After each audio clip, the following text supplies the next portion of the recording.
Jazz tends to use two-ish primary ways of turning. And there are more than this, so don't let this be the be-all, end-all.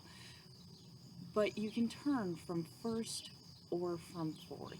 I typically ask my dancers to learn how to turn from first. Reason being, it makes you have a start and stop point that you feel. You have to feel your feet touch. It's also a lot harder. And you have to clean up the technique so you aren't just instilling bad habits. Fourth position is much easier in many regards because you're starting in an open position. So you're able to build a bit more momentum from fourth, and you're able to turn with a bit more power and speed.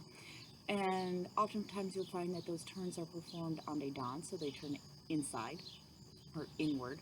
For those that do competitive dancing, you'll find that fourth position is used far more frequently. Now, I didn't demonstrate this today, but you can turn from second position or from fifth as well. The dynamics of those two types of turns are very similar to what we do in ballet. There's not much in the way of change, and you can just do them from the parallel alignment, but the overall mechanics of them don't really change.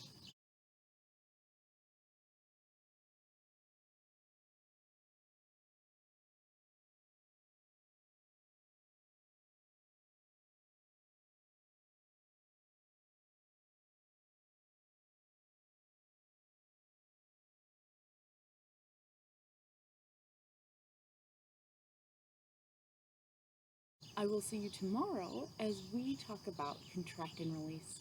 I will see you then.